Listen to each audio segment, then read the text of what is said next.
Hello students, இந்த வீடியோவில் 3 spoken English sentence structures நம்ம கற்றுக்க போகிறோம். அதில் த ஃபர்ஸ்ட் சென்டென்ஸ் ஸ்ட்ரக்சர் என்ன அப்படிங்கிறத ஒரு சின்ன விளக்கத்தோட சொல்கிறேன், கவனிங்க. அதாவது, ஏதோ ஒரு காரணத்தினால இந்த தேர்தலில் உங்களால் ஓட்டு போட முடியவில்லை. நீங்கள் ஓட்டு போடாத காரணத்தினால உங்களுடைய தொகுதியில் ஒரு ஓட்டு வித்தியாசத்தில் உங்களுக்கு பிடிக்காத ஒரு எம்எல்ஏ ஜெயித்து விட்டார்.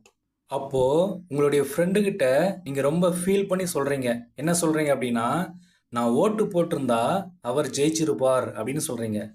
இப்போ இந்த மாதிரி சென்டென்சஸை நம்முடைய ரியல் லைஃப்ல நாம எப்போ பயன்படுத்துவோம் அப்படின்னா, மிஸ்ட் ஆக்ஷன். அதாவது, ஒரு செயலை கடந்த காலத்தில் நீங்க செய்யாம விட்டுட்டீங்க, ஏன் அந்த செயலை செய்யாம விட்டோம் அப்படின்னு இப்போ வருத்தப்படுறீங்க. ஓகே, இப்போ இந்த சென்டென்ஸோட சென்டென்ஸ் ஸ்ட்ரக்சர் என்ன அப்படிங்கிறத இப்போ பார்க்கலாம் வாங்க. ஃபர்ஸ்ட் நான் ஓட்டு போட்டிருந்தா இது எப்படி சொல்றது அப்படின்னா, இஃப் ஐ ஹேட். அதுக்கப்புறம் ஓட்டு போடு அப்படிங்கிற வேர்போட தேர்டு ஃபார்ம் வரணும். அப்போ voted.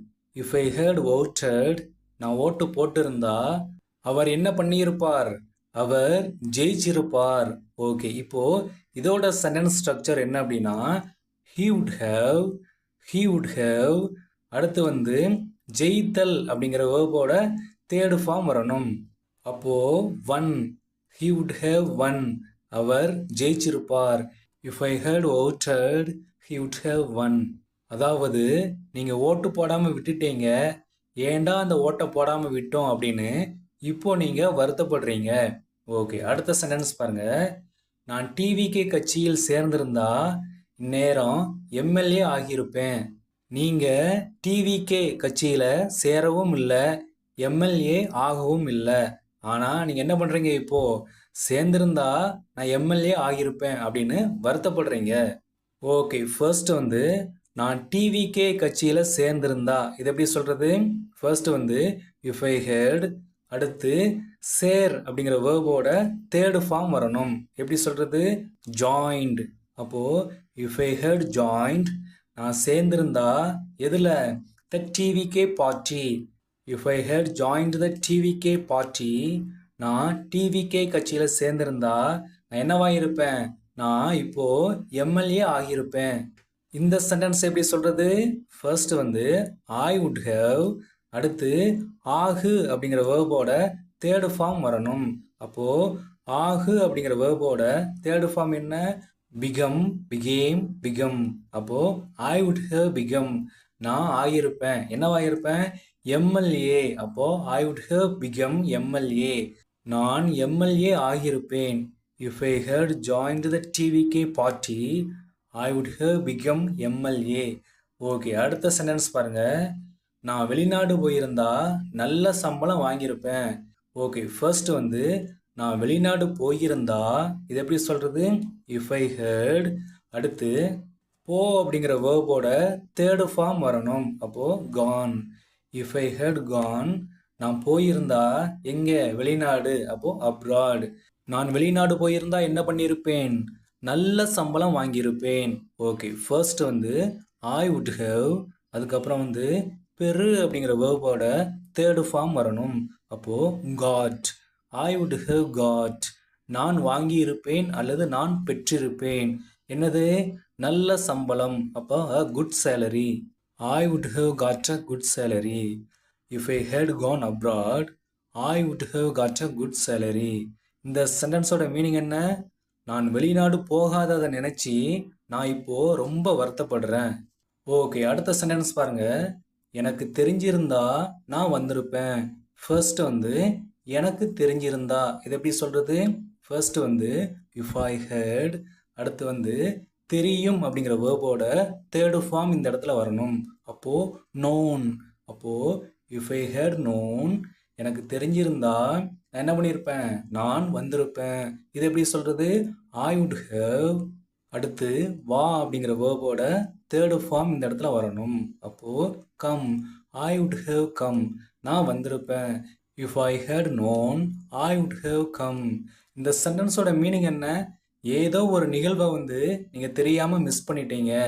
இப்போ என்ன பண்ணுறீங்க, அந்த மிஸ் பண்ண செயலுக்காக இப்போ நீங்கள் வருத்தப்படுறீங்க. ஓகே, அடுத்த சென்டென்ஸ் பாருங்க. நான் உன்னை கல்யாணம் பண்ணியிருந்தா சந்தோஷமா இருந்திருப்பேன். ஓகே, ஃபர்ஸ்ட் வந்து நான் உன்னை கல்யாணம் பண்ணியிருந்தா இது எப்படி சொல்றது? ஃபர்ஸ்ட் வந்து இஃப் ஐ ஹேட், அடுத்து திருமணம் செய் அப்படிங்கிற வேர்போட தேர்டு ஃபார்ம் இந்த இடத்துல வரணும். அப்போ married, if I had married, நான் கல்யாணம் பண்ணியிருந்தா யாரை? உன்னை. அப்போ you, if I had married you, நான் உன்னை கல்யாணம் பண்ணியிருந்தா சந்தோஷமா இருந்திருப்பேன். இது எப்படி சொல்றது? ஐ வுட் ஹேவ், அடுத்து இரு அப்படிங்கிற வேர்போட தேர்டு ஃபார்ம் இந்த இடத்துல வரணும். அப்போ been, I would have been, நான் இருந்திருப்பேன். எப்படி? சந்தோஷமா. அப்போ happy, I would have been happy, நான் சந்தோஷமா இருந்திருப்பேன். If I had married you I would have been happy. Okay, இதோட த ஃபர்ஸ்ட் சென்டென்ஸ் ஸ்ட்ரக்சர் வந்து முடிஞ்சது. ஓகே, இந்த சென்டென்ஸ் ஸ்ட்ரக்சரில் நீங்கள் என்ன கற்றுக்கிட்டீங்க? அதாவது கடந்த காலத்தில் ஒரு செயலை செய்யாமல் நீங்கள் மிஸ் பண்ணிட்டீங்க. அப்போது ஏன் அந்த செயலை மிஸ் பண்ணணும் அப்படின்னு இப்போ நீங்கள் வருத்தப்படுறீங்க. ஓகே, இதோட சென்டென்ஸ் ஸ்ட்ரக்சர் என்ன? இஃப் ஐ ஹேட் verb 3, அடுத்து ஐ வுட் ஹேவ் verb 3, இதான் அதோட சென்டென்ஸ் ஸ்ட்ரக்சர். ஓகே, அடுத்து த செகண்ட் சென்டென்ஸ் ஸ்ட்ரக்சர் என்ன அப்படிங்கிறத இப்போ பார்க்கலாம் வாங்க. ஓகே, இப்போது இந்த செகண்ட் சென்டென்ஸ் ஸ்ட்ரக்சரில் எந்த மாதிரி சென்டென்சஸ் பார்க்க போகிறோம் அப்படின்னா, இந்த சென்டென்சஸை கவனிங்க. அவன் வருவான்னு நான் சொன்னேன்ல, பாரு நான் சொன்ன மாதிரியே அவன் வந்துட்டான். அடுத்த சென்டென்ஸ் பாருங்க. அவங்க ஜெயிச்சிருவாங்கன்னு நான் சொன்னேன்ல, பாரு நான் சொன்ன மாதிரியே அவங்க ஜெயிச்சிட்டாங்க. அடுத்த சென்டென்ஸ் பாருங்க. விஜய் முதல்வர் ஆகிடுவார்னு நான் சொன்னேன்ல, பாரு நான் சொன்ன மாதிரியே அவர் முதலமைச்சர் ஆகிட்டார். ஓகே, இந்த மாதிரி சென்டென்சஸை எந்த சுச்சுவேஷனில் பயன்படுத்தணும் அப்படிங்கிறத நீங்கள் தெரிஞ்சுக்கிடணும். இப்போது ஃபர்ஸ்ட் சென்டென்ஸ் பாருங்கள். அவன் வருவான்னு நான் சொன்னேன்ல, நான் சொன்ன மாதிரியே வந்துட்டான் பார். இப்போது இதை வந்து எப்போ பயன்படுத்தணும் அப்படின்னா, அவன் வருவான் அப்படின்னு நீங்கள் பாஸ்ட்டில் சொன்னீங்க. இப்போது நீங்கள் சொன்ன மாதிரியே இப்போது ப்ரெசண்டில் அது நடந்துடுச்சு. ஓகே, இப்போது ஃபர்ஸ்ட் சென்டென்ஸ் பாருங்கள். அவன் வருவான்னு நான் சொன்னேன்ல, இந்த மாதிரி சென்டென்சஸை வந்து நம்ம ஏற்கனவே ப்ரீவியஸ் வீடியோஸில் நம்ம பார்த்துட்டோம். அதாவது I told you he would come, இந்த மாதிரி சொல்லணும் அப்படின்னு நம்ம ஏற்கனவே பார்த்துட்டோம். அதனால் இப்போ நம்ம வந்து இந்த செகண்ட் சென்டென்ஸ் ஸ்ட்ரக்சரில் என்ன பார்க்க போகிறோம் அப்படின்னா, நான் சொன்ன மாதிரியே அவன் வந்துட்டான் பாரு, இந்த ஸ்ட்ரக்சரை மட்டும் நம்ம இப்போது த செகண்ட் சென்டென்ஸ் ஸ்ட்ரக்சரில் பார்க்கலாம் வாங்க. ஓகே, ஃபர்ஸ்ட் வந்து அவன் வந்துட்டான் பாரு, இதை எப்படி சொல்கிறது அப்படின்னா, see he has come, see he has come அப்படின்னு ப்ரெசன்ட் பர்ஃபெக்ட் டென்ஸில் சொல்லணும். ஏன் ப்ரெசன்ட் பர்ஃபெக்ட் டென்ஸ் பயன்படுத்தணும் அப்படின்னா, நீங்கள் பாஸ்ட்டில் சொன்னது இப்போது ப்ரெசண்ட்டில் கொஞ்ச நேரத்துக்கு முன்னாடி தான் நடந்து முடிஞ்சிருக்கு. ஓகே, இப்போது அடுத்து வந்து நான் சொன்ன மாதிரியே, இது எப்படி சொல்கிறது? ஜஸ்ட் லைக் ஐ செட் அப்படின்னு சொல்லணும். ஜஸ்ட் லைக் ஐ செட் அப்படின்னா நான் சொன்ன மாதிரியே அப்படிங்கிற மீனிங். அப்போது see he has come just like I said, பாரு நான் சொன்ன மாதிரியே வந்துட்டான். ஓகே, அடுத்த சென்டென்ஸ் பாருங்க. நான் சொன்ன மாதிரியே அவங்க ஜெயிச்சிட்டாங்க பாரு. இந்த சென்டென்ஸோட மீனிங் என்ன? கிரிக்கெட்டில் ஏதோ ஒரு டீம் வந்து ஜெயிக்கும் அப்படின்னு நீங்கள் பாஸ்ட்டில் சொன்னீங்க. இப்போது ப்ரெசண்ட்டில் அவங்க ஜெயிச்சிட்டாங்க. அப்போது ஜெயிச்ச உடனேயே உங்களுடைய ஃப்ரெண்ட்ஸை கூப்பிட்டு நீங்கள் என்ன சொல்கிறீங்க? பாரு அவங்க நான் சொன்ன மாதிரியே ஜெயிச்சிட்டாங்க பாரு அப்படின்னு ஜெயிச்ச உடனேயே சொல்கிறீங்க. ஓகே, ஃபர்ஸ்ட் வந்து அவங்க ஜெயிச்சிட்டாங்க பாரு. அப்போது see they have won, see they have won. Okay, அடுத்து நான் சொன்ன மாதிரியே, இதை எப்படி சொல்கிறது? just like I said, just like I said, see they have won just like I said. Okay, அடுத்த சென்டென்ஸ் பாருங்க. நான் சொன்ன மாதிரியே நல்ல செய்தி வந்துருச்சு பாரு. ஓகே, ஃபர்ஸ்ட் வந்து நல்ல செய்தி வந்துருச்சு பாரு, இதை எப்படி சொல்கிறது? see the good news has come, see the good news has come. அடுத்து நான் சொன்ன மாதிரியே, இதை எப்படி சொல்கிறது? just like I said, just like I said, see good news has come just like I said. Okay, அடுத்த சென்டென்ஸ் பாருங்க. நான் சொன்ன மாதிரியே விஜய் முதல்வர் ஆகிட்டார் பாரு. ஓகே, ஃபர்ஸ்ட் வந்து விஜய் முதல்வர் ஆகிட்டார் பாரு, இதை எப்படி சொல்கிறது? see Vijay has become CM, see Vijay has become CM, Vijay CM ஆகிட்டார் பாரு. எப்படி? நான் சொன்ன மாதிரியே. அப்போது just like I said, just like I said. அப்போது see Vijay has become CM just like I said. Okay, அடுத்த சென்டென்ஸ் பாருங்க. நான் சொன்ன மாதிரியே அவன் பாஸ் பண்ணிட்டான் பாரு. ஓகே, ஃபர்ஸ்ட் வந்து அவன் பாஸ் பண்ணிட்டான் பாரு, இதை எப்படி சொல்கிறது? see he has passed, see he has passed. அவன் பாஸ் பண்ணிட்டான் பாரு. எப்படி? நான் சொன்ன மாதிரியே. அப்போ just like I said. just like I said. அப்போ see he has passed just like I said. Okay, இப்போ இதோட the second sentence structure வந்து முடிஞ்சது. அடுத்து நம்ம என்ன பார்க்க போறோம் அப்படின்னா the third sentence structure என்ன அப்படிங்கிறத இப்போ பார்க்கலாம் வாங்க. ஓகே, இப்போ தேர்ட் சென்டென்ஸ் ஸ்ட்ரக்சரில் எந்த மாதிரி சென்டென்சஸ் பார்க்க போகிறோம் அப்படின்னா இந்த சென்டென்சஸை கவனிங்க. யார் பேரில் டிக்கெட் புக் பண்ணியிருக்கீங்க, அடுத்து யார் பேரில் இந்த வீடு இருக்குது, அடுத்து யார் பேரில் இன்சூரன்ஸ் போட்டிருக்கீங்க, அடுத்து யார் பேரில் சிம் கார்டு வாங்கியிருக்கீங்க. இந்த மாதிரி சென்டென்சஸ் எப்படி சொல்கிறது அப்படிங்கிறத நாம் இப்போது இந்த தேர்ட் சென்டென்ஸ் ஸ்ட்ரக்சரில் பார்க்கலாம் வாங்க. ஓகே, ஃபர்ஸ்ட் சென்டென்ஸ் பாருங்கள். யார் பேரில் நீங்கள் டிக்கெட் புக் பண்ணியிருக்கீங்க. ஃபர்ஸ்ட் வந்து இந்த சென்டென்ஸ் நல்லா கவனிக்கணும். அதாவது நீங்கள் டிக்கெட் புக் பண்ணினது வந்து எப்போ அப்படின்னா பாஸ்டில். இப்போது எப்போ உங்ககிட்ட கேள்வி கேட்குறாங்க அப்படின்னா இப்போது ப்ரெசண்ட்டில். அப்போது பாஸ்ட் ப்ரெசண்ட் இந்த ரெண்டு சுச்சுவேஷனும் வரும்போது நம்ம என்ன டென்ஸ் பயன்படுத்தணும்? ப்ரெசண்ட் பர்ஃபெக்ட் டென்ஸ் பயன்படுத்தணும். ஓகே, ஃபர்ஸ்ட் வந்து யார் பேரில் இது எப்படி கேட்குறது? In whose name. In whose name அப்படின்னு சொல்லணும். அடுத்து நீங்கள் டிக்கெட் புக் பண்ணியிருக்கீங்க. இதை வந்து ப்ரெசண்ட் பர்ஃபெக்ட் டென்ஸில் பாசிட்டிவ் சென்டென்ஸில் எப்படி சொல்லுவோம் அப்படின்னா you have booked the ticket அப்படின்னு சொல்லுவோம். You have booked the ticket. அப்போது இது வந்து positive sentence.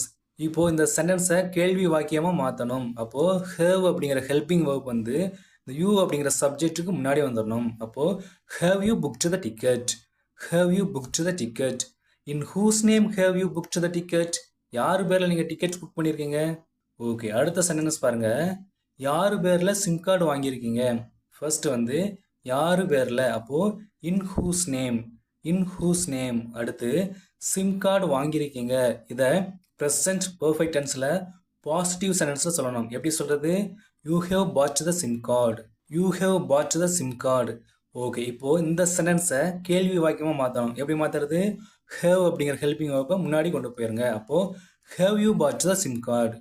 Have you bought the SIM card. அப்போது in whose name have you bought the SIM card.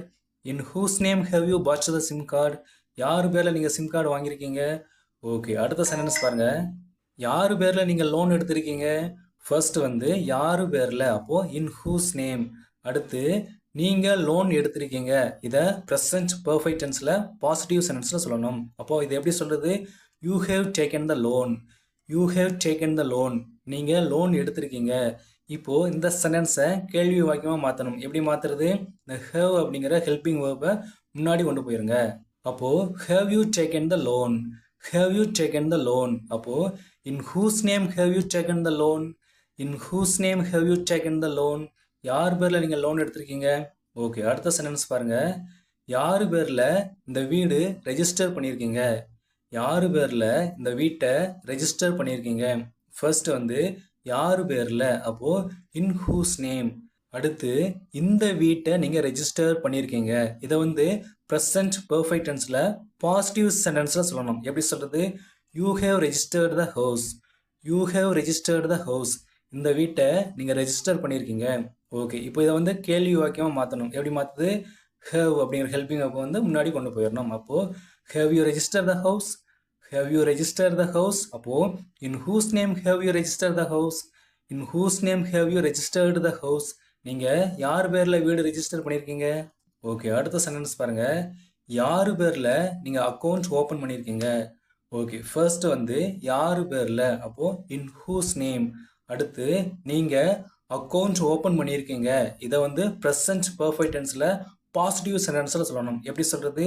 You have opened the account. You have opened the account. Okay, இப்போது இதை வந்து கேள்வி வாக்கியமாக மாற்றணும். எப்படி மாற்றுறது? ஹேவ் அப்படிங்கிற ஹெல்பிங் வேர்பை முன்னாடி கொண்டு போயிருங்க. அப்போது have you opened the account. Have you opened the account. Okay, அப்போது in whose name have you opened the account.